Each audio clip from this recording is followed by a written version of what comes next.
హనుమంతుడు పంచముఖ అవతారం ఎందుకెత్తారో తెలుసుకుందాం. రామాయణంలో దీనికి సంబంధించిన కథ ఒకటి ఉంది.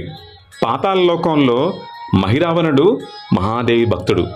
అతను అతీత శక్తులు పొందడం కోసం నరబలులు ఇచ్చేవాడు.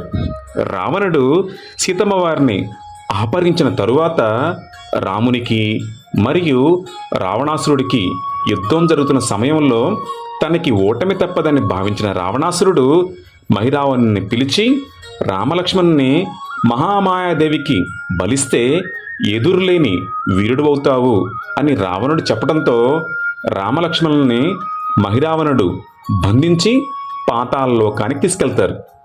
రామలక్ష్మణుని మహిరావణుని దగ్గర నుంచి విడిపించడం ఒక్క హనుమంతుడికి మాత్రమే సాధ్యం. కానీ మహిరావణుడి ప్రాణం 5 దిక్కుల్లో ఉన్న 5 దీపాలలో నిక్షిప్తమై ఉంటుంది. 5 దిక్కులు అంటే తూర్పు, పడమర, ఉత్తరం, దక్షిణంతో పాటు ఆకాశం. ఈ దీపాలను ఒక్కసారిగా ఆర్పితే మాత్రమే మహిరావణుడు మరణిస్తాడు.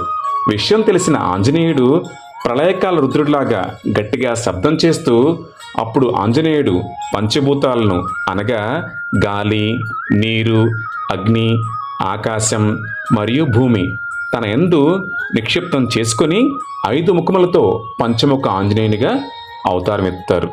వాటిలో తూర్పు ముఖముగా ఆంజనేయుడు, దక్షిణ ముఖముగా ఉగ్ర నరసింహుడు, పశ్చిమ ముఖముగా గరుత్మంతుడు, ఉత్తర దిశగా వరాహస్వామివారు, ఊర్ధ్వ దిశగా అంటే పైకి హయగ్రీవ స్వామివారు అవతారంతో పంచముఖ ఆంజనేయుడు ఈ 5 ముఖములతో నోటి నుంచి గట్టిగా అగ్నిజ్వాలలను అన్ని దిశల్లోనూ ఏకకాలంలో ప్రయోగించి తన శ్వాసతో గట్టిగా గాలి ఊపి 5 దిక్కుల్లో ఉన్న 5 దీపాలను ఒక్కసారిగా ఆర్పివేసి మహిరావణుని సంహరిస్తారు.